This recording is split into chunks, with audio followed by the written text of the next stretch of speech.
الحمد لله نحمده ونستعينه ونستغفره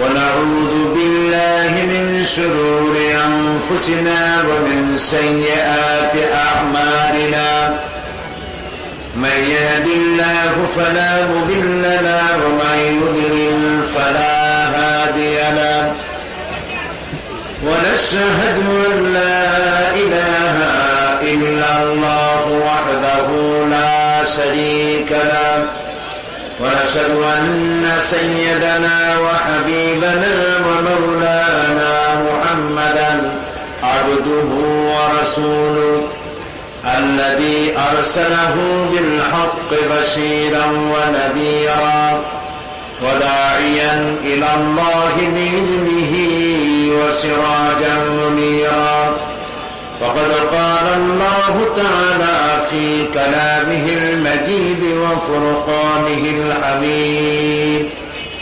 أعوذ بالله من الشيطان الرجيم بسم الله الرحمن الرحيم إن الله وملائكته يصلون على النبي يا أيها الذين آمنوا صلوا عليه وسلموا تسليما اللهم صل على مولانا محمد وعلى آل سيدنا مولانا محمد প্রাণ খুলে মহব্বতের সাথে সবাই পড়েন اللهم صل على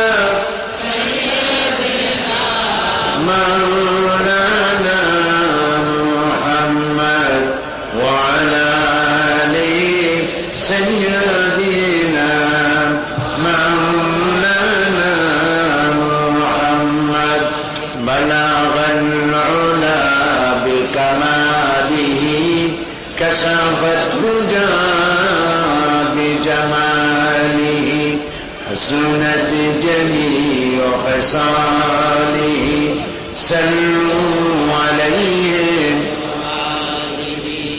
مجھے کچھ ملے یا نہ ملے محمد ملے یعنی وہ شہید جس سے اللہ ملے بلغ العلا بکمالہ کشف الدجى بجماله حسنت جميع خصاله صلوا علیہ یہ تیری معراج تھی کہ تو لوح و قلم تک پہنچا اور میری معراج ہے کہ میں تیرے قدم تک پہنچا بلغ العلا بکمالہ کشف الدجى بجماله حسنت جميع خصاله صلوا علیہ আজকে ওই সব কথাই বলবো যেই কথাগুলি কারণে নবী করিম সাল্লাল্লাহু আলাইহি ওয়াসাল্লাম একটি মরা জাতিকে জীবিত করে দিয়েছিলেন, একটা মৃত্যু জাতিকে জীবিত করেছিলেন রাসূলুল্লাহ। সুবহানাল্লাহ বলবেন না? মৃত্যু প্রায় জাতি তার অর্থ এই না যে কবরে থর মতো মরে গেছিল। মরা মানে কি? মরা হচ্ছে ওই জীবিত মানুষের কোনো দাম নাই যার চক্ষু আল্লাহর নিয়ন্ত্রণ মানে না। ওই জীবিত মানুষের হাতের কোনো দাম নাই যার হাত দিয়ে অবৈধ কামাই করে হারাম খায়, সে তো মৃত্যু। ওই হৃদয়ের কোনো দাম নাই জীবিত হৃদয়ের, যেই হৃদয়ের মধ্যে আল্লাহর ভয় নাই। ওই পাও বেঁচে থাকার কোনো লাভ নাই যেই পাও দিয়ে আল্লাহর নিষিদ্ধ কাজে গমন করা হয়। এমন একটি মরা জাতি যাদের বিবেক মরে গিয়েছিল, যাদের চক্ষু, যাদের বিবেক, যাদের চিন্তা চেতনা, মরণশীলতা সবকিছু মরে গিয়েছিল। জৈবিক চাহিদা মেটাবার জন্য প্রয়োজন ছিল একটি নারীর।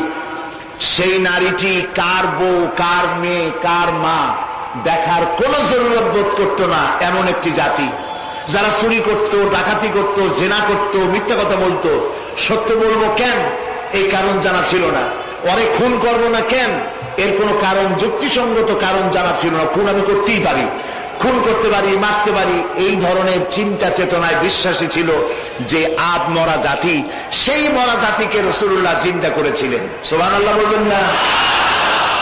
এই যে কথাটা বললাম, আমি কি অতিরিক্ত বাড়িয়ে বলেছি? মাত্রই আদৌ বাড়িয়ে বলেছি? রাসূলুল্লাহ একটা মরা জাতি জিন্দা করতে পারছিলেন কিনা বলেন? কি দিয়া করেছিলেন বলেন জোরে? এই সেই কিতাব আমার হাতে আপনারা দেখতে পাচ্ছেন, এই সেই কিতাব। এই কিতাবের সাথে আমার আপনার কলিজার সম্পর্ক, ইমানের সম্পর্ক, রুহের সম্পর্ক, বেঁচে থাকার সম্পর্ক, স্বাধীনতার সম্পর্ক, স্থিতিশীলতার সম্পর্ক, ইজ্জতের সম্পর্ক এই কোরআনের সাথে আমাদের আষ্টে পৃষ্ঠে বাঁধা। কোরআনের সাথে যতদিন জুড়ে থাকবো ততদিন পৃথিবীতে শান্তি নিরাপত্তা নিয়ে থাকবো। যখন কোরআন থেকে ডিটাচ হব তখন থেকে আমাদের উপরে আল্লাহর লানত আর গজব ছাড়া কিছুই থাকবে না। নবী করিম সাল্লাল্লাহু আলাইহি ওয়াসাল্লাম যে কোরআন দিয়ে এই বিশাল বিপ্লব ঘটিয়েছিলেন, সেই কোরআন কি আজও আছে? না, না, কিছু পরিবর্তন হয়েছে। ওই রকম আছে আমার হাতে যেমন দেখতে পাচ্ছেন, সেই কোরআনটা তো। তাহলে এই কোরআন দিয়ে যদি রাসূলুল্লাহ একটা মরা জাতিকে জিন্দা করতে পারে, তাহলে ওই কোরআন আজও আছে। আমরা যে আত্মরা হয়ে গেছি, আমরা জিন্দা হইতে পারবো না? কোরআনের সাথে আমাদের ব্যবহারটা কি? জিন্দা হইতে পারি না কেন? সেই কোরআন আছে অথচ জিন্দা হইতে পারি না কেন? পারি না এই কারণে যে কোরআনের সাথে সম্পর্ক এতটুকু বড় জোর, সকাল বেলায় ফজরের নামাজ পড়ে ঝুলিয়া ঝুলিয়া আমরা তেলাওয়াত করি। বড় জোর কোরআন শরীফ দিয়া তাবিজ বানাইয়া গলায় ঝুলায় রাখি। হয় গলায় ঝুলাই, না হয় ঝুলে ঝুলে পড়ি, বুঝিও না কি পড়ি। এটা ঠিক কিনা? যত বড় শিক্ষিত লোক যারা বুদ্ধিজীবীর দাবি করে না, জিজ্ঞেস করুন তো আউযু বিল্লাহি মিনাশ শাইতানির রাজিম লেখে কেমনে? কোরআন এই শব্দের অর্থ কি? কোরআন নাজিল হয়েছিল কিভাবে, তার ক্রমধারা কি? কোরআনের সূরাগুলি বিন্যাস করার পদ্ধতি কি? সাহাবায়ে কেরামদের মধ্যে 10 জন সাহাবী যে জান্নাতের সুসংবাদ পেয়েছিলেন তাদের নাম কি? এদের মধ্যে কাতেবে ওহী কে ছিলেন? কে কে হিজরত করেছিলেন সর্বপ্রথম? এগুলি বলতে পারবেন না। বুদ্ধিজীবী তো বলতে পারবেন চিত্র তারকা কে, তার বাপের নাম কি, দাদার নাম কি, সব বলতে পারবেন, কিন্তু কোরআন সম্পর্কে জানা নাই। এই জন্য ডক্টর শহীদুল্লাহ, আপনারা নাম শোনেন নাই? তার জন্য দোয়া করতে ইচ্ছে করে, আল্লাহ তাকে জান্নাত নসিব করুন। ডক্টর শহীদুল্লাহ যখন ডক্টরের ডিগ্রি করে দেশে ফিরলেন, তো লোকেরা মনে করলো ডক্টর হয়ে আসছে। পুরান ঢাকার লোকেরা সবাই গেল তার কাছে জ্বর, সর্দি, ব্রঙ্কাইটিস, টাইফয়েড, নিউমোনিয়ার ওষুধ আনার জন্য। তিনি যে এত বুঝাইতে চেষ্টা করলেন যে আমি ওষুধের ডাক্তার না, আমি ভাষার ডাক্তার। পুরান ঢাকার লোকেরা কইল ডক্টর হয়েছে মগর ওষুধ দিবার পারে না। ডক্টর মরহুম শহীদুল্লাহ তিনি বক্তৃতা করতে গিয়ে বলতেন শিক্ষিত লোকদেরকে, উনি তো সাধারণ লোকদের মধ্যে বক্তৃতা করতেন না, শিক্ষিত লোকদের মধ্যে বক্তৃতা করতে গিয়ে বলতেন, তোমরা যতই শিক্ষা গ্রহণ করো, ব্রিফকেস ভর্তি করে যত ডক্টরের ডিগ্রি আনো না কেন, এই কিতাবের জ্ঞান যদি না থাকে তোমরা পণ্ডিত, তবে তোমরা মূর্খ পণ্ডিত। এই কিতাবের জ্ঞান যদি থাকে তাহলে তোমরা সত্যিকারের পণ্ডিত হইতে পারবা। সেই কিতাবখানার নাম কি? আল কোরআন। আমি আজ আপনাদের সামনে এই কোরআন থেকে সেই কথাগুলি বলবো ইনশাআল্লাহ। আপনারা দোয়া করেন যেন বলতে পারি। আমি আল্লাহর কাছে নিজেকে সুবর্দ করতেছি, সুবহানাকা লা ইলমা লানা ইল্লা মা আল্লামতানা। আল্লাহ তাআলা, আমার তো কোনো জ্ঞান নাই, আমি তো, লোকেরা আমাকে মুফাসসিরে কোরআন বলে, কিন্তু আমি তো জানি আমি কি, আমি কোরআনের একজন ছাত্র মাত্র। এই লাখো জনতাকে তোমার কোরআন থেকে বলা তৌফিক দান করে দিও, বলি আমিন। প্রিয় ভাই সব, শয়তানের ওয়াসওয়াসা থেকে আসুন আগে পানা চেয়ে নিই। সবাই পড়েন আমার সাথে, আউযু বিল্লাহি মিনাশ শাইতানির রাজীম, বিসমিল্লাহির রাহমানির রাহিম। বিতাড়িত মরদুদ শয়তানের ওয়াসওয়াসা থেকে আল্লাহর কাছে পানা চাই, বলেন আমিন। পরম করুণাময় আল্লাহ রাব্বুল আলামিন নামে শুরু করছি। আল্লাহ তাআলা আমাদেরকে সৃষ্টি করে অন্ধকারে ছেড়ে দেননি। কি বলেন, অন্ধকারে ছেড়ে দিয়েছেন? কেউ কেউ বলে যে না, আল্লাহ তাআলা কি রাস্তা করেছেন? আল্লাহ তাআলা রাস্তা তৈরি করেছেন, এটা আপনাদের বুঝতে হবে। পাহাড়িয়া এলাকায় আপনি যদি হারায় যান, সেখানে কোনো গভর্নমেন্ট রাস্তা করে নাই, কিন্তু আল্লাহ তাআলা গিরিপথ তৈরি করে রাখছেন। মরুভূমির মধ্যে যদি হারিয়ে যান, সেখানেও আপনি দিক নির্দেশনা পাবেন। সমুদ্রের ভিতরে যদি আপনি হারিয়ে যান, কোন নাবিক যদি হারায়, দিনের বেলায় সে তো কম্পাস দিয়ে চললো, রাতের বেলায় তার চলার জন্য আকাশে আল্লাহ তারকা খচিত করে রেখেছেন, যাতে নাবিকরা হারিয়ে না যায়। যে আল্লাহ রাব্বুল আলামিন পাহাড়িয়া এলাকার ভিতরে মানুষ যেন হারিয়ে না যায়, এজন্য পাহাড়ের ভিতরে গিরিপথ তৈরি করলেন। মরুভূমির ভিতরে চলার জন্য দিকের নির্দেশনা দিলেন। সমুদ্রের ভিতরে নাবিক যাতে না হারায়, আকাশে তারকা আল্লাহ তাআলা খচিত করে রাখলেন। সেই আল্লাহ রাব্বুল আলামিন পৃথিবীতে মানুষ চলাফেরা করবে, মানুষ জন্মগ্রহণ করে মৃত্যু পর্যন্ত চলার জন্য তার অর্থনীতি প্রয়োজন, রাজনীতি প্রয়োজন, সমাজনীতি প্রয়োজন, তার শিক্ষানীতি প্রয়োজন। জীবনের এই নীতিমালার বাঁকে বাঁকে মোড়ে মোড়ে সে হারায় যাবে। আল্লাহ তাআলা এমনটি তার বান্দার প্রতি আচরণ করতে পারেন না। সেজন্য রব্বুল আলামিন বান্দা পৃথিবীতে যেন সঠিক পথে চলতে পারে, এজন্য তার জীবনের প্রত্যেকটি মোড়ে মোড়ে বাঁকে বাঁকে আল্লাহ তাআলা কোরআনের আলো, নূরের আলো আল্লাহ জ্বালিয়ে রেখেছেন। আল্লাহ তাআলা বলেন, قد جاءكم من الله نور وكتاب مبين قد جاءكم من الله نور। ও পৃথিবীর মানুষেরা শোনো, অবশ্যই আমি আল্লাহর পক্ষ থেকে তোমাদের জন্য এসেছে আলো, ও কিতাবুম মুবিন, আর দিয়েছি আমি একটা স্পষ্ট কিতাব, সুস্পষ্ট কিতাব। তোমাদের সৃষ্টি করে আমি অন্ধকারে ফালাই দেই নেই, আমি একটা আলো দিছি। সেই আলোটা কি? সূর্য? সেটি কি চন্দ্র? না, সেটি চন্দ্র নয়, সেটি সূর্য নয়। সেই আলোটির নাম হলো মুহাম্মাদুর রাসূলুল্লাহ সাল্লাল্লাহু আলাইহি ওয়াসাল্লাম। জীবনের এমন কোন দিক এবং বিভাগ নাই যেখানে আল্লাহ তাআলা মুহাম্মদ সাল্লাল্লাহু আলাইহি ওয়াসাল্লামকে আদর্শ বানান নাই। সুবহানাল্লাহ বলি। আমি তার কথাই আজকে আপনাদেরকে বলবো ইনশাআল্লাহ। বলি ইনশাআল্লাহ। প্রিয় ভাই সব, এই পৃথিবীতে আল্লাহ রাব্বুল আলামিন সব থেকে দুর্বল করে সৃষ্টি করেছেন মানব গোষ্ঠীকে। মানুষেরা সব থেকে দুর্বল। আপনি বলতে পারেন যে কেমনে আমরা দুর্বল হইলাম, এত মারামারি করি তারপরেও দুর্বল? হ্যাঁ, তারপরেও দুর্বল। যেমন গরু, সে তার আত্মরক্ষার জন্য মাথায় দুইটা শিং পাইছে, আমরা কেউ শিং পাইনি, আমরা গুতগুতি করতে পারি না, ঠিক না? কথা বল না কেন? কুকুরে কামড়াইতে পারে, কুকুরের কাজ কুকুরে করেছে, কামড় দিয়েছে পায়, তাই বলে কি কুকুরে কামড়ানো মানুষের শোভা পায়? মানুষ কি কুত্তার গায়ে কামড় দিতে পারবে? ওই রকমের শক্তিশালী দাঁত মানুষের আল্লাহ দেন নাই। সাপেরে আল্লাহ তাআলা বিষধর দন্ত দিয়েছেন, বাঘেরে খাবার মধ্যে নখর দিয়েছেন, মূলার মতো মোটা মোটা দাঁত দিয়েছেন। এমনকি আত্মরক্ষার জন্য ভীমরুল বল্লারও হুল ফুটাবার মতো শক্তি আল্লাহ দিয়েছেন। এবার বলেন তো, আপনার কাছে আত্মরক্ষার কি আছে? আপনি তো বলতেই পারেন বীরত্বের সাথে, হ্যান করেঙ্গে ত্যান করেঙ্গে, লাঠিকে আমদার মুগুর ভরেঙ্গে, বলতে পারবেন, কিন্তু লাঠির মধ্যে মুগুর আপনি ভরতে পারবেন না। মানুষের কাছে আত্মরক্ষার কোন হাতিয়ার নাই।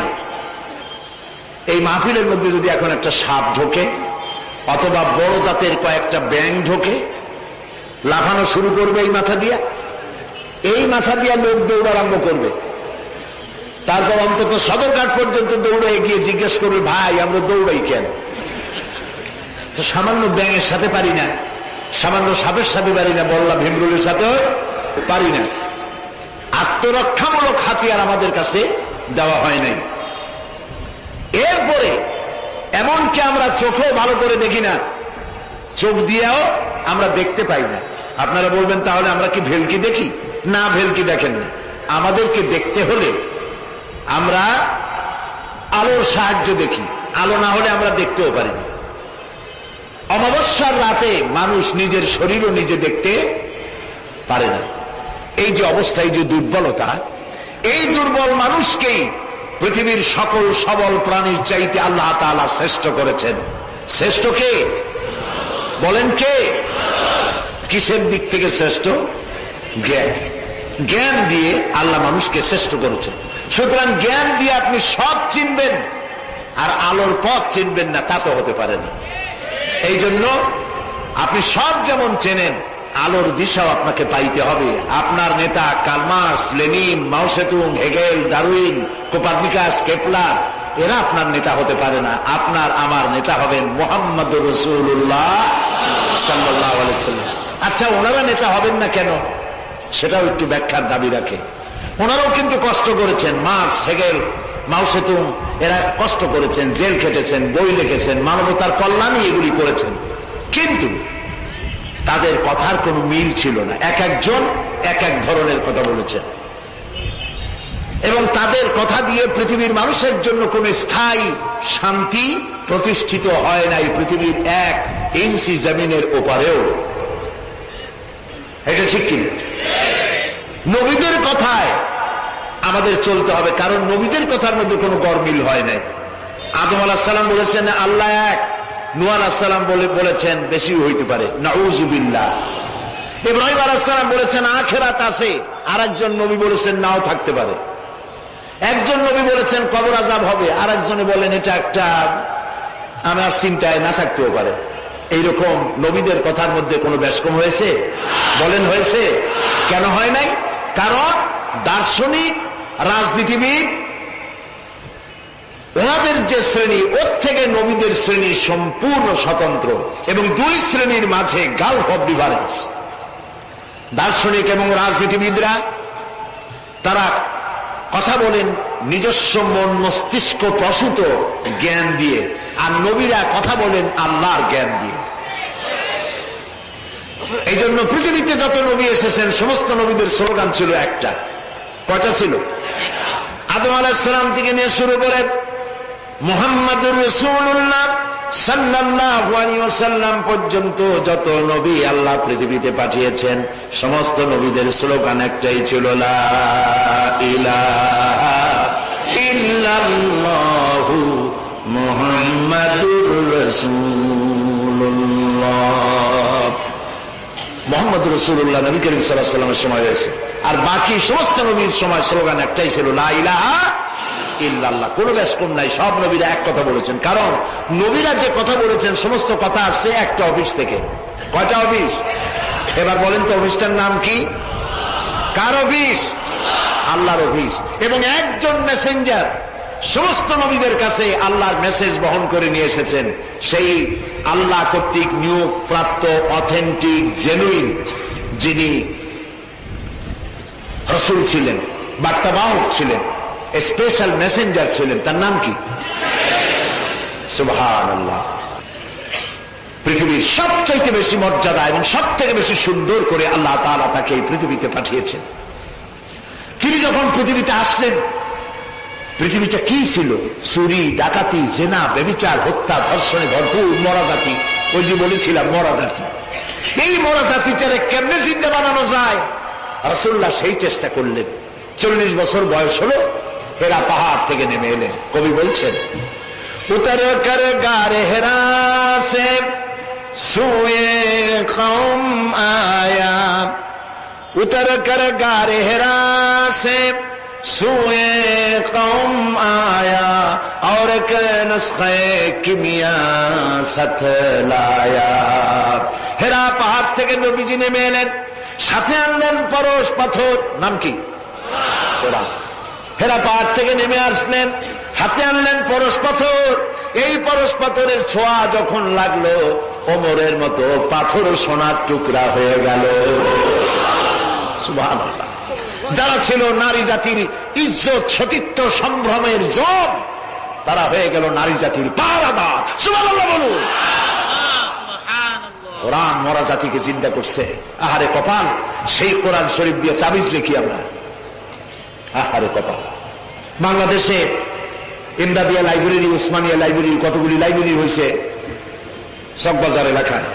আমি তাদেরকে অনুরোধ করব, আপনারা এই আকামটা কখনো করবেন না। ভালো কাজ তো করতেছেন, বইপত্র ছাপেন, কিন্তু কোরআন শরীফের মধ্যে আপনারা তাবিজ ঢুকাইছেন। তাদের লেখা, তাদের ছাপানো কোরআন শরীফের মধ্যে দেখা যায় সূরা ইউসুফের নকশা, সূরা মরিয়মের নকশা, সূরা মায়েদার নকশা, ইয়াসিনের নকশা, এবং লেখা আছে এই নকশা ব্যবহার করলে মাথা ভালো হবে, ওই নকশা ব্যবহার করলে বিয়ে হবে তাড়াতাড়ি, এই নকশা ব্যবহার করলে তাড়াতাড়ি বাচ্চা হবে। কোথায় পেয়েছি? কোরআন শরীফ তাবিজের জন্য নাজিল হয় নয়, বিশ্বাস করুন মুসলমান। সুতরাং নকশা আঁকায়া কোরআন শরীফে ছাপানো আল্লাহর কালামের সাথে বেয়াদবি। যারা এই কাজটি করছেন, আমি তাদেরকে অনুরোধ করি, আল্লাহর রাস্তায় এই কাজ বন্ধ করে দিন, আর তওবা করুন। কোথায় পেলেন? সূরার কতগুলি নকশা বানাইছেন, 577, 1372, 1940। এ দিয়ে কেমনে হইল সূরা ফাতিহা? বিসমিল্লাহরে বানাইছে 786। এটা তো আপনারা সকলেই জানেন, ঠিক না? বিসমিল্লাহ উদ্দিন লেখে কেনা 786, কপালে যা আছে হোক। প্রিয় ভাই সব, 10 লক্ষ বার যদি 786 লেখেন, একবার বিসমিল্লাহর সমান হবে না। বিসমিল্লাহর মধ্যে 19টা অক্ষর আছে। কয়টা? আর আল্লাহ রাসূল কি বলেছেন? আল্লাহর নবী বলেছেন, কোরআনে কারীমের প্রত্যেকটি অক্ষরে যখন পড়বে বান্দা 10টা করে নেকি হবে। বিসমিল্লাহির রহমানির রহিম পড়েন আমার সাথে, বিসমিল্লাহির রহমানির রহিম। রাসূলুল্লাহর ওয়াদা অনুযায়ী আমার সাথে যখনই পড়লেন বিসমিল্লাহির রহমানির রহিম, একটা অক্ষরে 10, 19টায় 190টি নেকি আমাদের আমলনামায় লেখা হয়ে গেছে। কাজে এই নকশা দিয়ে যারা তাবিজের ব্যবসা করে, কিয়ামতে অবশ্যই আসামি হতে হবে। যারা কোরআনকে তাবিজের কাজে ব্যবহার করেছেন, আল্লাহর কাছে দায়ী হতেই হবে। কারণ মানুষকে আপনারা বোঝাতে চেষ্টা করেছেন কোরআন তাবিজের কিতাব। অথচ কোরআন এসেছিল একটি সমাজ, একটি রাষ্ট্র বিপ্লব করার জন্য। রাসূলুল্লাহ হচ্ছেন পৃথিবীতে সুন্দর, সুখী, সমৃদ্ধশালী আধুনিক রাষ্ট্রের শ্রেষ্ঠ রূপকার। এবং এই কোরআন দিয়ে তিনি এমন এক রাষ্ট্র বিনির্মাণ করেছিলেন যেখানে চুরি ছিল না, ডাকাতি ছিল না, জেনা ছিল না, ব্যভিচার ছিল না, হত্যা ছিল না, ধর্ষণ ছিল না, সন্ত্রাস মুক্ত সমৃদ্ধি একটি সুখী সমাজ তৈরি করেছিলেন নবী করিম সাল্লাল্লাহু আলাইহি ওয়াসাল্লাম। প্রিয় ভাই সব, বড় আফসোস লাগে, সেই কোরআনে শুধু চুমাই খাই, বুকেই লাগাই, আর এই কোরআন শরীফ নিয়ে আমরা কাজে লাগাইতে পারলাম না। এটা ঠিক কিনা? কোরআনকে কাজে লাগাইতে পারছি? পারি নাই। কোরআন শরীফ খালি ঝুলে ঝুলে পড়ি। দেখেন, রমজান মাসে আমাদের দেশের লোকেরা গপ্প করে, ভাই তোমার বাড়ি কি হয়েছে জানি না, আমার পুতের বউ 7 খতম, আমার মেয়ে ক্লাস 9-এ পড়ে, ও 3 খতম, ওর মায় 13 খতম, আর আমি নিজে এমনি খতম। আপনি প্রতিযোগিতা করে কোরআন শরীফ খতম করবেন, এই জন্য নাজিল হয়েছে কোরআন শরীফ। আপনি কি বিশ্বাস করেন? কোন কোন সাহাবী সূরা বাকারা শেষ করতে সময় লেগেছে 2 বছর, 3 বছর। কেন? করতে পারতেন না তিনি? সময় লাগলো কেন? এই জন্য সময় লেগেছে, এক একটি আয়াত তারা তেলাওয়াত করেছেন। শুনতেছেন কথা? এক একটি আয়াত তেলাওয়াত করেছেন, অর্থ বুঝেছেন, ব্যাখ্যা বুঝেছেন, জীবনের উপরে আমল করেছেন। এরপর আরেকটা আয়াত পড়েছেন, বুঝেছেন, আমল করেছেন, তারপরে আরেকটা পড়েছেন। এইরকম করে করে কোরআন তেলাওয়াত করে জীবনের উপরে আমল করার পর সাহাবীরা যখন রাস্তা দিয়ে হাঁটতেন, মানুষেরা দেখতো যেন কোরআন হেঁটে যাচ্ছে। আরে আজ পৃথিবীতে আমরা মায়ের খাবো না কেন? আমি তো বলি বুশের মতো আরো 2-4টা বুশ আসা দরকার। মায়ের আমাদের খাওয়াই দরকার। দুনিয়ার সব জাতি চেনা যায়, মুসলমান চেনা যায় না। প্রিয় ভাই সব, নবী করিম সাল্লাল্লাহু আলাইহি ওয়াসাল্লাম এই পরশ পাথর নিয়ে আসলেন। ওমর আসলেন রসুলকে হত্যা করতে। চিন্তা করেন, নবী হত্যা করতে আসে, কত বড় জাহেল সেই ওমর। আর ওমর ছিলেন কি হইলেন বলেন? কি আর সোনা, ডায়মন্ড হয়ে গেলেন। আল্লাহু আকবার বলেন। আমার রসুল বললেন, আমার পরে লা নবিয়্যা বাদি ওয়ালা রাসূলা, আমার পরে নবীও হবে না, রসুলও হবে না। কিন্তু আমার পরে যদি আল্লাহ কাউকে নবী বানাতেন, ওমর অবশ্যই নবী হয়ে যেতেন। আল্লাহু আকবার। প্রিয় ভাই সব, ওমর রে জাহালাত থেকে কয়লার খনি ছিল ওমর, সেইখান থেকে ডায়মন্ড বানাই দিল আল্লাহ তাআলা। কি দিয়ে বানাইলে? কোরআন। আমরা কিন্তু এর কাছেও যাইতে পারলাম না, খালি চুমা দিলাম আর তাবিজ বানাই গলায় ঝুলাইলাম। আহা, এই কোরআন শরীফ আমরা একটা কাপড় দিয়ে পেঁচাই রাখি। আমাদের ঘরে কাপড় দিয়ে কোরআন অনেকের বাড়িতে পেঁচানো আছে, আসে না? এই কাপড়টা যদি মাটিতে পড়ে যায়, যদি তাও লাগে, তাহলে আমরা আটকে উঠি, ঠিক না? কাপড়টা উঠাই কি করি? চুমা দিই। একটা কাপড় আর তো কিছু না, এখানে তো টেবিলেও কাপড় আছে, আমার পায়ের তলেও কাপড় আছে, আমার পরনেও কাপড় আছে, ঠিক না? আপনাদের আছে না? তো এগুলো পাও লাগলে তো আমি আটকে উঠি না। কোরআন শরীফের সাথে যে কাপড়টা ছিল ওটা পড়ে গেলে পাও লাগলে আটকে উঠি এবং অপরাধ বোধের সৃষ্টি হয়, ঠিক কিনা? কেন হয়? কারণ এই কাপড়টা কোরআনের সাথে কিছুদিন জড়ানো ছিল। কয়েকটা দিন কোরআনের সাথে জড়িয়ে থাকার কারণে একটা কাপড়ের টুকরার ইজ্জত যদি বাড়ে, ইজ্জত যদি বেড়ে গেল, যাদের জন্য কোরআন নাজিল হইল ওদের ইজ্জত বাড়লো না। আহা, আমাদের ইজ্জত বাড়ছে। আমাদের ইজ্জত যদি বাড়বে, তাহলে ইরাকে বুশেরা আমাদের মারে কেন? আমাদের ইজ্জত যদি বাড়ে, তাহলে শ্যারন প্যালেস্টাইনে আমাদের মারে কেন? আমাদের ইজ্জত যদি বাড়ে, তাহলে কাশ্মীরে ভারতের কাফের সরকার আমাদের মারে কেন?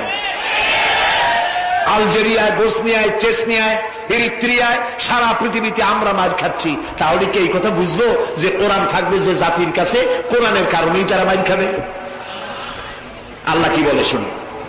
আল্লাহ রাব্বুল আলামিন বলেন, তাহা মা আনজালনা আলাইকাল কুরআনা লিতাশকা।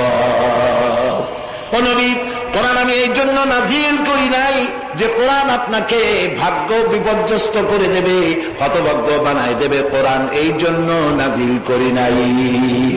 কোরআন নাজিল করেছে এই জন্য কোরআনের ধারক বাহক যারা হবে তারা শাসিত হবে না, গোটা বিশ্বকে তারা শাসন করবে। এই জন্য এসেছিল কোরআন। কারণ কোরআন দিয়ে শাসন করলেই মানুষেরা নিরাপত্তা পাবে। নারীর অধিকার কে দিল? এই কোরআন দিয়েছে। শ্রমিকের অধিকার কে দিল? এই কোরআন দিয়েছে। কৃষক, মজুর, সাদা এবং কালো মানুষের ব্যবধান কে দূর করলো? এই কোরআন করেছে। সুবহানাল্লাহ। এই কোরআনের মধ্যে কি কি আছে? এর মধ্যে রাজনীতি আছে, অর্থনীতি আছে, সমাজনীতি আছে, দর্শন আছে, এর মধ্যে পররাষ্ট্রনীতি আছে, স্বরাষ্ট্রনীতি আছে। বিজ্ঞান আছে বলে এ কোরআন বিজ্ঞানের বই নয়। ইতিহাস আছে বলে এ কোরআন ইতিহাসের বই নয়। রাজনীতি আছে বলে এটা রাজনীতির কিতাব নয়। অর্থনীতি আছে বলে এটা অর্থনীতির কিতাব নয়। তাহলে প্রশ্ন হবে এটা কি? এটা হচ্ছে মানুষের জীবন পরিচালনার জন্য যত নীতি প্রয়োজন, সমস্ত নীতির মূল নীতি যে কিতাবে লেখা হয়েছে সেই কিতাবের নাম আল কোরআন। প্রিয় ভাই সব, নবী করিম সাল্লাল্লাহু আলাইহি ওয়াসাল্লাম কে আল্লাহ তাআলা এজন্য পাঠান নাই যে তিনি আর তার সাহাবীরা মসজিদে বসে বসে আল্লাহ আল্লাহ করবেন আর রাষ্ট্র চালাবে ফেরাউন আর নমরুদেরা, রাষ্ট্র চালাবে আবু জাহেলের গোষ্ঠীরা, ফাসিক, ফুজ্জার, নামাজ নাই, রোজা নাই, ঘুষখোর, মদখোর, এরা রাষ্ট্র চালাবে। এই জন্য ইসলাম আসে নাই। ইসলাম এসেছে রাষ্ট্র পরিচালনা করার অধিকার কোরআনের। কার? আল্লাহ রাব্বুল আলামিন বলেন, আলা লাহুল খালকু ওয়াল আমর ইনিল হুকমু ইল্লা লিল্লাহ। সৃষ্টি যার, আইন চলবে তার। সৃষ্টি যার, আইন চলবে তার। আলা লাহুল খালকু ওয়াল আমর, সৃষ্টি যার, আইন তারই চলবে। কারণ এই কোরআনের তো কোনো পরিবর্তন নাই। এটি সংবিধান, এটি কনস্টিটিউশন। আমাদের একটা কনস্টিটিউশন আছে, আছে না? কবে তৈরি হয়েছিল? 72-তে। 1972 সালে বাংলাদেশের সংবিধান রচিত হয়েছিল। আজকে 2004। 1972 থেকে 2004 এ পর্যন্ত আমার দেশের কনস্টিটিউশন অ্যামেন্ডমেন্ট, সংযোজন, বিয়োজন, পরিবর্তন, পরিবর্ধন ইত্যাদি হয়েছে নাকি হয়নি? কয়বার হয়েছে? 13 বার হয়ে গেছে। 13 বার হয়েছে, আর 14 বার হবে খুব শিগগিরই। তাহলে স্বাধীনতার 32 বছরের ভিতরে যদি সংবিধান 14 বার পরিবর্তন হয়, সংশোধন হয়, এই রেশিও অনুযায়ী 100 বছর যদি যায়, তাহলে কম্বলের লোম বাঁচলে থাকবে কিছু আর? এটাও একটি সংবিধান। এটার নাম কি? সংবিধান, মানবতার সংবিধান। এটি শুধু মুসলমানদের জন্য নয়। কোন মুসলমান দাবি করতে পারবে না কোরআন একমাত্র আমার কিতাব। না, আল্লাহ তাআলা শুরুতেই বলে দিয়েছেন হুদাল্লিন নাস, হুদাল্লিল মুত্তাকিন, হুদাল্লিন নাস, হাযা বায়ানুল লিন-নাস। পৃথিবীর সমস্ত মানব গোষ্ঠীর জন্য হেদায়েতের সর্বশেষ কিতাবের নাম কি? কোরআন শরীফ। প্রিয় ভাই সব, 1400 বছর বা 1500 বছর হয়ে গেছে কোরআনের বয়স। পরিবর্তন হয়েছে কয়বার? কয়বার হয়েছে? কিয়ামতের আগ পর্যন্ত আর কয়বার হবে? একবারও হবে না। কারণ এই কিতাব আসছে কার কাছ থেকে? আল্লাহর কাছ থেকে। তিনি নির্ভুল, তার কোনো ভুল নাই। আমার দেশের সংবিধান পরিবর্তন হয় কেন? এই জন্য হয়, যারা সংবিধান রচনা করেছিলেন ওনাদের কাছে ভবিষ্যতের জ্ঞান ছিল না। অতীতের অভিজ্ঞতার ভিত্তিতে বর্তমানকে সামনে রেখে সংবিধান রচনা করেছেন। আর যখন নতুন নতুন সমস্যা সামনে আসছে, তখন অতীতে অভিজ্ঞতা শেষ, নতুন অভিজ্ঞতা দিয়ে আবার পরিবর্তন করা লেগেছে, ঠিক কিনা? আল্লাহর কাছে কাল কয়টা? একটা। সেই কালটার নাম কি? মাশাআল্লাহ, আপনাদেরকে 100 দিলাম। এইরকম কথা যারা মনে রাখতে পারে, এই সব শ্রোতাদেরই কথা বলে শুনাইয়া আনন্দ আছে। আল্লাহ যেন আমারও ফায়দা দেয়, আপনাদেরকেও দেন বলি আমি। তাহলে আল্লাহ রাব্বুল আলামিনের কাছে কাল হলো কয়টা? একটা। ওই কালটার নাম কি? বর্তমান। বর্তমানের উপরে ভিত্তি করে আল্লাহ তাআলা কোরআন তৈরি করেছেন, তাই এর কোনো অ্যামেন্ডমেন্টের প্রয়োজন হয় নাই, কিয়ামত পর্যন্ত হবে না।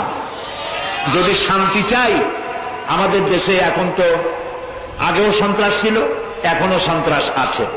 সন্ত্রাস নির্মূল আমরা করতে পারবো না যতক্ষণ না এই কোরআনের শাসন প্রতিষ্ঠিত হচ্ছে, ততক্ষণ পর্যন্ত সন্ত্রাস নির্মূল করা যাবে না। এ ব্যাপারে আরো কথা সামনে বলবো, বলেন ইনশাআল্লাহ।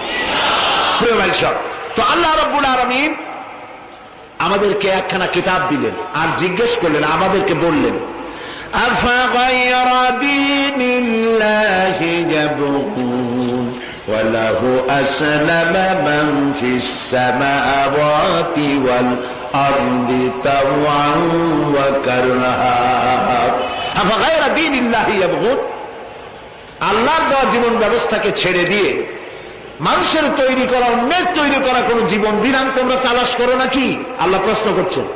ওয়ালাহু আসলামা মান ফিস সামাওয়াতি ওয়াল আরদ, অথচ আকাশে যা আছে, জমিনে যা আছে, আনুগত্যের মস্তক সবাই অবনত করে দিয়েছে আমি আল্লাহর সামনে। সুবহানাল্লাহ। আর তাই সেখানে শান্তি। যারা আল্লাহর আইন মানে সেখানেই শান্তি। দেখেন, একটু আগে আমি বলেছিলাম শুরুতে, সকল প্রাণীর আত্মরক্ষার হাতিয়ার আছে। আমাদের যদি আত্মরক্ষা করতে হয়, লাঠি, বন্দুক, ছুরি ইত্যাদির আশ্রয় নিতে হয়। আমার শরীরে, আপনার শরীরে আত্মরক্ষামূলক কোন হাতিয়ার বলে নাই। এখন আপনি বলেন, আত্মরক্ষার হাতিয়ার আছে বাঘের। সুন্দরবনে বাঘ আছে নাকি নাই? আপনারা কি এটা শুনেছেন যে গত বছর সুন্দরবনের বাঘেরা কোন একটা বিষয় নিয়ে রাগারাগি করিয়া নিজেরা কামড়া কামড়ি করে 200 বাঘ মারা গেছে? হয়েছে এরকম? কুমিরের এত বড় বড় দাঁত, এইরকম খিল লেগে যায়। এই সব কুমিরেরা তারা জঙ্গলে অথবা নদীর ভিতরে মারামারি করিয়া নিজেরা মারামারি করে 400-500 কুমির মারা গেছে। পাখিরা মারামারি করে মরছে, সাপেরা মারামারি করে মরছে। এরকম হয়েছে কখনো? হয় না। বরং আমি বলতে চাই, এই পৃথিবীতে বাঘে, সাপে, কুমিরে, হাঙ্গরে, সিংহে যত না মানুষ মেরেছে, মানুষেরা নিজেরাই তার থেকে লক্ষ গুণে বেশি মানুষ মেরেছে। ওদের মধ্যে শান্তি আছে, আমাদের মধ্যে শান্তি নেই। ওরা আল্লাহর আইন মানে, মানুষ আল্লাহর আইন অমান্য করে, আর সেই জন্যই মানুষকে অশান্তি পোহাতে হয়। এই অশান্তি থেকে বাঁচতে হলে পথ কি?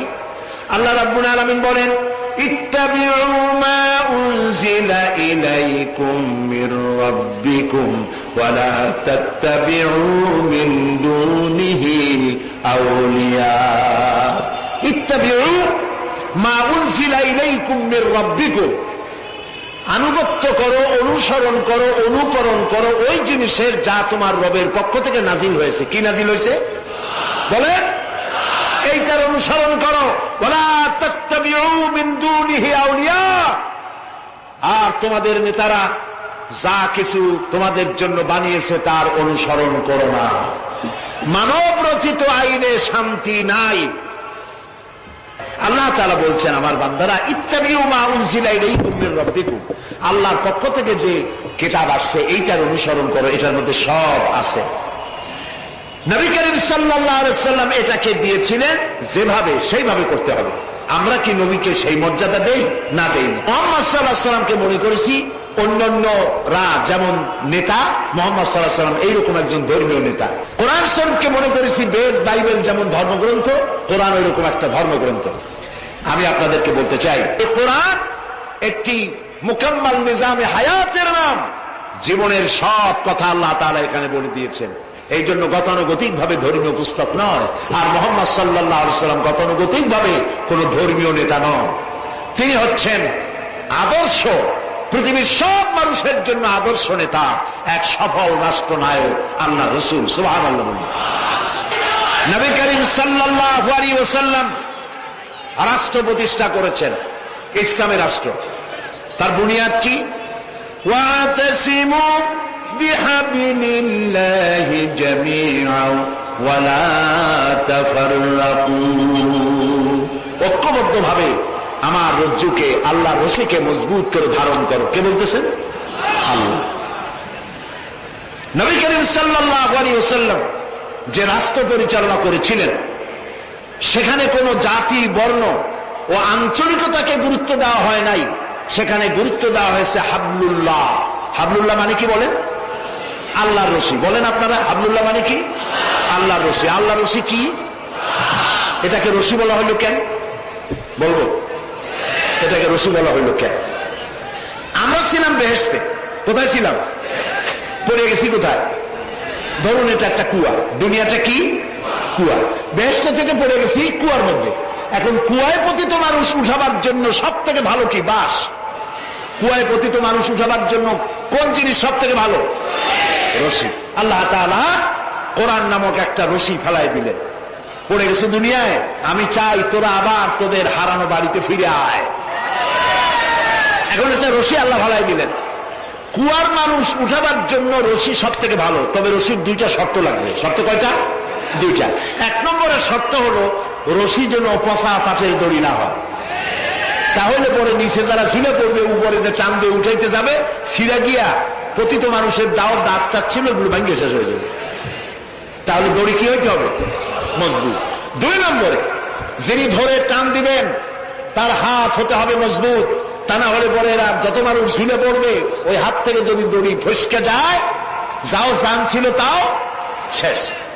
উপরে ধরে আছেন কে? রশির অপর প্রান্ত আল্লাহর। এই রশি কি পচা পাটের দড়ি? এর থেকে মজবুত দড়ি আর আছে? এই দড়ির অপর প্রান্ত ধরেছেন কে? গোটা পৃথিবীর সব মানুষ একত্রিত হয়ে এই রশি ধরো। আল্লাহ তাআলা বলেছেন অপর প্রান্ত ধরে হারানো বাড়ি জান্নাতে ফিরাই দেব। নবী করিম সাল্লাল্লাহু আলাইহি ওয়াসাল্লামের এটাই ছিল তার রাষ্ট্র প্রতিষ্ঠার মূলনীতি। কোরআন ধরো, কোরআন বোঝো। এই কোরআন দিয়ে তিনি একটি বিচার ব্যবস্থা চালু করলেন কোরআন দিয়ে। রাসূলুল্লাহ এখন প্রেসিডেন্ট। রাসূলুল্লাহ এখন কি? প্রেসিডেন্ট। দেখেন বিচার কেমনে হচ্ছে। আল্লাহ রাব্বুল আলামিন কোরআনের আয়াত দিয়ে বিচার ব্যবস্থা কন্ট্রোল করে দিলেন। বিচারে কারো পক্ষপাতিত্ব করা যাবে না। ওয়াইযা হাকামতুম বাইনান নাসি আন তাহকুমু বিল আদল, আল্লাহ তাআলা বলেন তোমরা যখন লোকদের মাঝে বিচার করবে, সুষ্ঠু বিচার করবে, ভালো ফয়সালা করবে, সুবিচার করবে, আর বিজাতীয়দের ব্যাপারে, অমুসলিমদের ব্যাপারে বিচার করতে গিয়ে তাদের উপরে জুলুম করবে না। ওয়ালা ইয়াজরিমান্নাকুম শানাআনু কওমিন আলা আন তা'দিলু, বিচার করতে গিয়ে হিন্দু, খ্রিস্টান, বৌদ্ধ মুসলমান না, এই চিন্তা করে অমুসলিমদের উপরে বিচার করবে না। বিচার করতে হবে, সে বিচার যদি মুসলমানদের গায়ে লাগে তাও লাগুক, বিচার হতে হবে সুবিচার। প্রিয় ভাই সব, এই বিচারের ভিতরে জেনাকারের শাস্তি আছে। জেনাকারের শাস্তি কি হবে? চোরের শাস্তি কি হবে? আল্লাহ তাআলা বলে দিলেন, আস-সারিকু ওয়াস-সারিকাতু ফাকতাউ আইদিয়াহুমা। চোর পুরুষ হোক আর নারী হোক, উভয়ের হাত কেটে দাও। এই আইনটা কার? বলেন, আল্লাহ তাআলার আইন। এই আইনকে কিছু কিছু লোক বলে এইটা নাকি বর্বর আইন। বলেন নাউযুবিল্লাহ। আল্লাহর আইনকে যদি কেউ বর্বর আইন বলে তার ঈমান থাকে? আর ঈমান তো নাই, থাকবে কে? আল্লাহ বলছেন হাত কেটে দাও। এখন যারা এটার বিরুদ্ধে তারা বলে কি জানেন? ওদের তো বলা হয় বুদ্ধিজীবী। কি জীবী? বুদ্ধিজীবী। আর বুদ্ধির ঠেলায় যত বুদ্ধিজীবী আছে বাংলাদেশে দেখবেন মাথায় কারো চুল নাই। বুদ্ধির জ্বালায় চুল টুল সব শেষ। চতুর্দিকে কিছু আছে স্টেডিয়ামের মতো, চতুর্দিকে দর্শক, মাঝখানে খালি। এরা বলে কি? এরা বলে চোরের হাত কাটা আইন বর্বর আইন।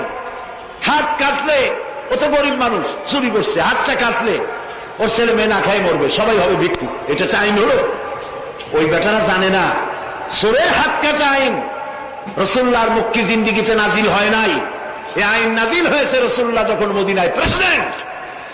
খাওয়া, পড়া, শিক্ষা, চিকিৎসা, বাসস্থানের গ্যারান্টি দেওয়া হয়ে গেছে। কারো খাবারের অভাব নাই, পড়ার অভাব নাই। এই সময় আয়াত নাজিল হলো। এখন তো যদি চুরি করে তাহলে বোঝা যাবে এটা তার পেশা অথবা নেশা। পেটের জ্বালায় তো আর চুরি করেনি। কাজে এখন যদি কেউ চুরি করে হাত কেটে দাও। হযরত ওমর রাদিয়াল্লাহু তাআলা আনহু বলেছেন, তার জামানায় একবার দুর্ভিক্ষ হয়েছিল মদিনায়। তিনি বলেছিলেন, এখন যদি কোন চোর ধরা পড়ে এই অবস্থায় যে পেটের জ্বালায় চুরি করছে, এটা যদি প্রমাণিত হয় তাহলে হাত কাটা আইন চালু করবা না। তার মানে ইসলাম আগে দেয় পেটে, তারপরে দেয় পিঠে।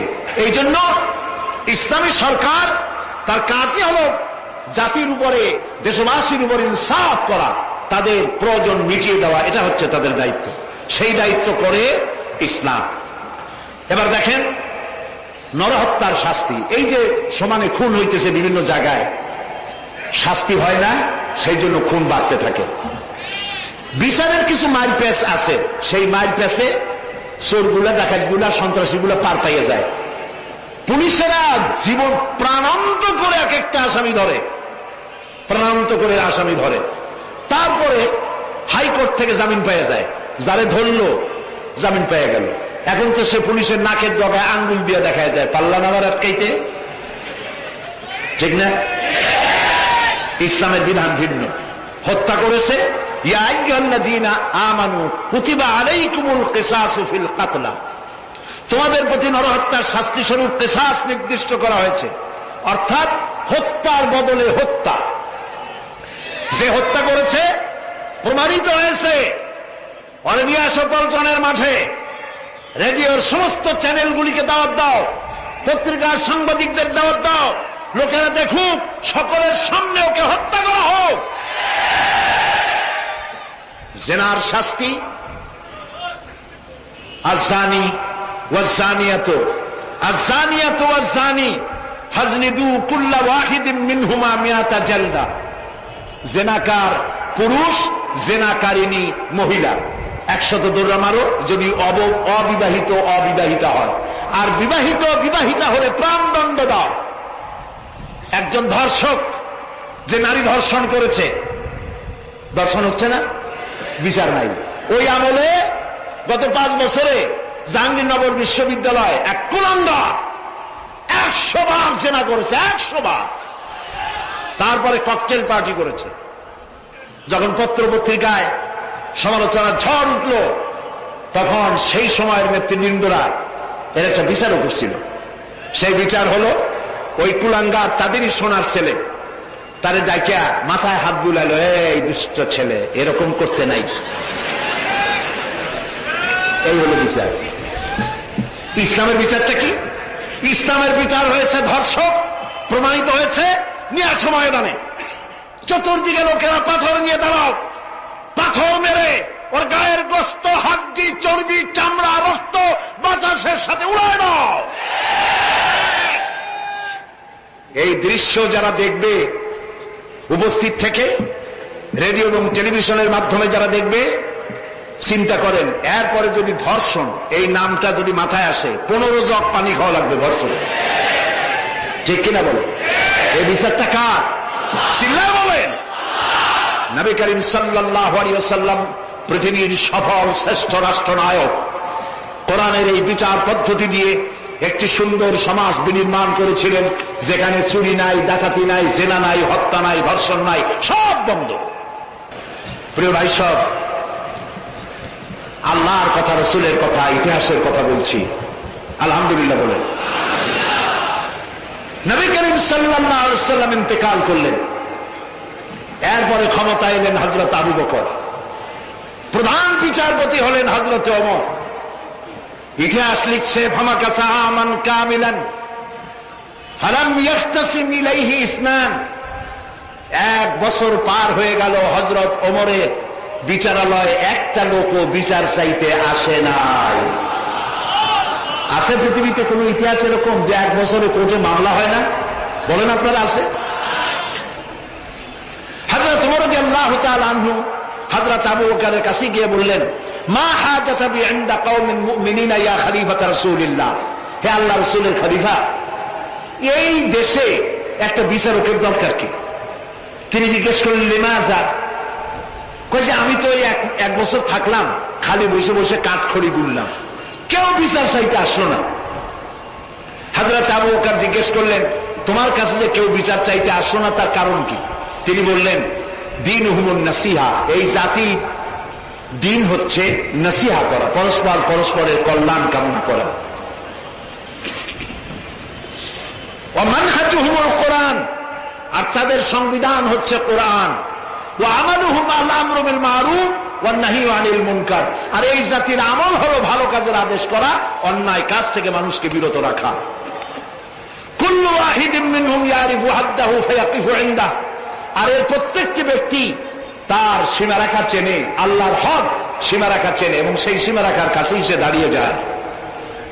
সুতরাং এই যখন এই জাতির অবস্থা, ফাফিমা হুম ইয়াখতাসিমুনা ইলাইয়া ইয়া খলিফাত রাসূলিল্লাহ সাল্লাল্লাহু আলাইহি ওয়াসাল্লাম, এই যখন জাতির অবস্থা, সেই জাতি মামলা করতে আসবে কে?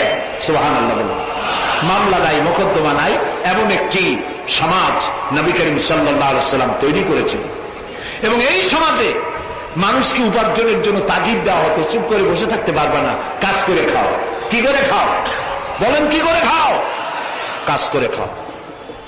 হাত যে এইভাবে করে নেয়, এই হাতের কোনো দাম নাই, এভাবে করে যিনি দেয় সেই হাতের দাম বেশি। সুবহানাল্লাহ। আল্লাহ রাব্বুল আলামিন বলেন, ফাইদা কুদিয়াতিস সালাতু ফান্তাশিরু ফিল আরদি ওয়াবতাগু মিন ফাদলিল্লাহ। নামাজ যখন পড়া হয়ে গেল, ছড়িয়ে পড়ো আমার ময়দানে, ক্ষেত খামারে, অফিসে, আদালতে, রুজি কামাই করো, বসে থেকো না। রাসূলুল্লাহ বলেছেন, ইদা সাল্লাইতুমুল ফাজরা ফালা তানুমু আন তালবি আরযাকিকুম। ফজরের নামাজ যখন পড়া হয়, বসে থেকো না, ফালা তানুমু, ঘুমায়ো না, আন তালবি আরযাকিকুম, রুজি কামাবার জন্য মাঠে ময়দানে নেমে যাও। হযরত ওমর রাদিয়াল্লাহু তাআলা আনহু মসজিদে নববীতে ফজরের নামাজ পড়ে দেখলেন এক গ্রুপ লোক সেখানে বসা। জোহরের সময় দেখলেন সেই লোকগুলি বসা, আসরও দেখলেন, মাগরিবও দেখলেন, এশাও দেখলেন। প্রশ্ন করলেন, তোমরা যে এখানে বসা, তোমরা কারা? গতকাল ফজর থেকে আজকে এশা পর্যন্ত দেখতেছি, তোমরা কারা? তারা বললো যে আমরা এখানে আল্লাহর জিকির আজকার করি, দূরের থেকে আসছি। খাও কি? যে কিছু লোকেরা আমাদেরকে রান্না বান্না করে খাওয়ায়, আমরা আল্লাহর জিকির করি তো এই জন্য রান্না বান্না করে আমাদের খাওয়ায় যায়। হযরত তোমার বলছেন, তোমাদের মতো অলসগুলোরে যে খাওয়ায়, তোমাদের থেকে ওই লোকগুলির মর্যাদা আল্লাহর কাছে অনেক বেশি। তবে মনে রাখো, আগামীকাল ফজরের পরে যদি এই জায়গায় তোমাদেরকে বসে থাকতে দেখি, ব্যাট মেরে মসজিদের নববী থেকে বের করে দেব। কাজ করো। ইসলাম কাজের প্রতি উৎসাহিত করেছে এবং ধনাঢ্য লোককে দায়িত্ব দিয়েছে, অফি আমওয়ালিহিম হাক্কুল লিসাইলি ওয়াল মাহরুম। ধনীদের উচিত গরিবদের অধিকার আদায় করে দেওয়া। কাই লা ইয়াকুনা দুলাতাম বাইনাল আগনিয়া মিনকুম, যাতে করে তোমাদের সম্পদগুলি গুটিকত লোকের ভিতরে যেন পুঞ্জীবিত হয়ে না থাকে। নবী করিম সাল্লাল্লাহু আলাইহি সাল্লাম তার রাষ্ট্র ব্যবস্থার মধ্যে একটি ব্যাংক তৈরি করেছিলেন। ব্যাংকের নাম ছিল বাইতুল মাল। বরুণ ব্যাংকের নাম কি ছিল? বাইতুল মাল। এই বাইতুল মাল ইনগ্রাল সেশন, ওপেনিং সেশন, এই বাইতুল মাল ব্যাংকের রাসূলুল্লাহ উদ্বোধন করলেন। উদ্বোধন করার সময় তিনি বললেন, মান তারাকা দায়নান আও দিয়ান ফালাইয়া। আমার রাষ্ট্রের ভেতরে কোন মানুষ যদি ঋণগ্রস্ত হয়ে মারা যায় আর তার ঋণ পরিশোধের কোন সুযোগ যদি না থাকে তার ছেলে মেয়ের কাছে, তার বউয়ের কাছে, তাহলে তার অসহায় সমস্ত এতিম বাচ্চা পরিবারের লোকগুলি আর ঋণ পরিশোধের দায়িত্ব আমি মুহাম্মদ সাল্লাল্লাহু আলাইহি সাল্লাম আমার কাঁধে উঠাইয়া নিলাম। এটি ছিল সোশ্যাল ওয়েলফেয়ার স্টেট, একটি কল্যাণ রাষ্ট্র। এই পৃথিবীতে কল্যাণ রাষ্ট্রের কনসেপশন সর্বপ্রথম যিনি দিয়েছেন আধুনিক রাষ্ট্র প্রতিষ্ঠার রূপকার বিশ্বনবী মুহাম্মদ রাসূলুল্লাহ সাল্লাল্লাহু আলাইহি ওয়াসাল্লাম। তাই রাষ্ট্র ছিল সুখী, সমৃদ্ধ, চুরি নাই, ডাকাতি নাই, মাস্তানি নাই, সাদাবাজি নাই। এই দৃশ্য যখন কাফেরেরা দেখল, তখন কাফেরেরা মনে করল যে আমরা তো খামোখাই রাসূলের সাথে বিরোধিতা করেছি, উনি তো আমাদের শত্রু না। তখন অবস্থাটা কি হলো? আল্লাহ রাব্বুল আলামিন এই পরিস্থিতিতে সূরা নসর নাজিল করলেন মদিনার শেষ জীবনে। ইযা জাআ নাসরুল্লাহি ওয়াল ফাতহু, জানেন না এই সূরাটা? পড়েন। ইযা জাআ নাসরুল্লাহি ওয়াল ফাতহু وَرَأَيْتَ النَّاسَ يَدْخُلُونَ فِي دِينِ اللَّهِ أَفْوَاجًا فَسَبِّحْ بِحَمْدِ رَبِّكَ وَاسْتَغْفِرْ إِنَّهُ كَانَ تَوَّابًا إِذَا جَاءَ نَصْرُ اللَّهِ وَالْفَتْحُ। আল্লাহর পক্ষ থেকে যখন মদদ আসবে, বিজয় আসবে, তখন দেখতে পাবে দলে দলে লোক ইসলামে প্রবেশ করতেছে। সুবহানাল্লাহ। মদিনার জীবনের শেষ দিকে আরব ভূখণ্ডে একটা কাফেরও ছিল না, সবাই পড়েছে লা ইলাহা ইল্লাল্লাহু মুহাম্মাদুর রাসূলুল্লাহ। সুবহানাল্লাহ। প্রিয় ভাই সব, এই ছিল ইসলামী রাষ্ট্রের রূপরেখা। রাসূলুল্লাহ বলেছেন, আমি তো চলে যাব, চিরকাল থাকবো না। তারাকতু ফীকুম আমরাইন লান তাদিল্লু মা তামাসসাকতুম বিহিমা কিতাবুল্লাহ ওয়া সুন্নাতু রাসূলি। আমি চলে যাব, দুইটা জিনিস তোমাদের জন্য রেখে গেলাম। বলেন কয়টা জিনিস? একটা হলো আল্লাহর কিতাব, আর একটা কি? সুন্নাতে রাসূল। এই দুইটা জিনিস রেখে গেলাম। মারির দাঁত দিয়ে কামড়ে ধরো, তাহলে পৃথিবীতে তোমরা বিচ্ছিন্ন হবে না, ধ্বংস হবে না। সুবহানাল্লাহ। প্রিয় ভাই সব, নবী করিম সাল্লাল্লাহু আলাইহি ওয়াসাল্লাম দুটি জিনিস রেখে গেলেন। কয়টা রাখলেন বলেন? দুইটা। ট্রেন চলে কয়টা লাইন দিয়া? বলেন? দুইটা লাইন। দুইটা লাইনের উপরে ট্রেন চলে। ট্রেন কি? কতগুলি কম্পার্টমেন্ট, এর মধ্যে মানুষ বসে, মাল সামান নিয়ে মানুষ বসলো।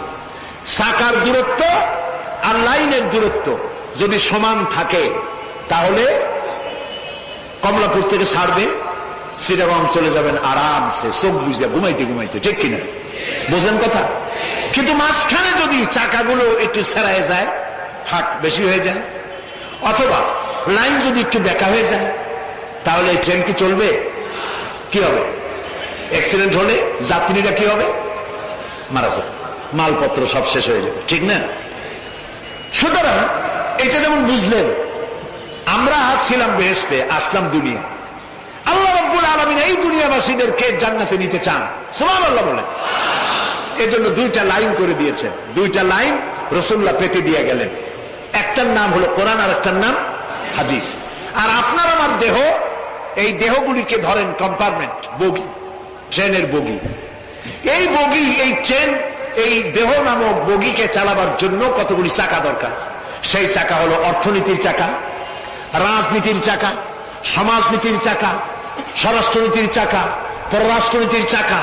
এই সব চাকাগুলি কোরআন হাদিস নামক দুইটা লাইনের উপরে যদি ছেড়ে দেন, কোরআন হাদিস অনুযায়ী যদি চালান, দেহ নামক গাড়ি দুনিয়া থেকে ছাড়বে, লাস্ট ডেস্টিনেশন আল্লাহর জান্নাতে চলে যাবে। আর যদি দেহ নামক এই গাড়িকে চালাতে গিয়া রাজনৈতিক চাকা যদি দৌড় দেয় ইংল্যান্ডের দিকে, সংস্কৃতির চাকা যদি দৌড় দেয় ভারতের দিকে, গণতন্ত্রের চাকা যদি দৌড় দেয় আমেরিকার দিকে, তাহলে দেহ নামক গাড়ির কি হবে? অ্যাক্সিডেন্ট অবধারিত। কথাটা কি বোঝা কঠিন না সহজ? সুতরাং আসুন কোরআনের, আল্লাহ রসুলের বলা ওই কোরআন আর ওই হাদিস, এই দুইটা নিয়ে আমাদের জীবনকে পরিচালিত করতে চেষ্টা করি, এবং এই চেষ্টা ফলবতী হতে পারে পার্লামেন্টে। 1000 বছর ওয়াজ করে যা করতে না পারবেন, পার্লামেন্টে যদি কোরআনের পক্ষের লোকেরা মেজরিটি হয়, তাহলে 1000 বছর ওয়াজের তুলনায় একটা বিল পাশ করলে অতি তাড়াতাড়িটা হয়ে যায়। এই জন্য জনগণকে সেভাবে তৈরি হতে হবে, প্রস্তুতি নিতে হবে এবং বুঝতে হবে কোরআনের আইন ছাড়া সন্ত্রাস, দুর্নীতি নির্মূল হবে না, হবে না, হবে না।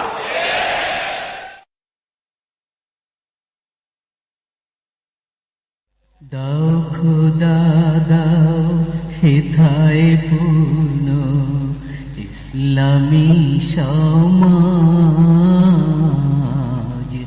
ইসলামী সমাজ। দাও খোদা দাও হেথায় পূর্ণ ইসলামী সমাজ, ইসলামী সমাজ। রাশেদার যুগ দাও ফিরায়ে, রাশেদার যুগ দাও ফিরায়ে, দাও কোরআনের রাজ, দাও কোরআনের রাজ। দাও খোদা দাও হেথায় পূর্ণ ইসলামী সমাজ, ইসলামী সমাজ। কোটি কোটি মানুষ হেথায় বঞ্চিত রে বঞ্চিত, বাতিল মতের জিন্দানে হায় লাঞ্ছিত রে লাঞ্ছিত। জলে স্থলে বিভীষিকায় পশু তো আর বর্বরতায়, তাই তো হেথায় আজ কামনা খোদা তোমার রাজ, খোদা তোমার রাজ। আর কত রক্ত খোদা উজাড়ে দেশ উজাড় প্রায়, আর কত চাও শহীদ খোদা উজাড়ে দেশ উজাড়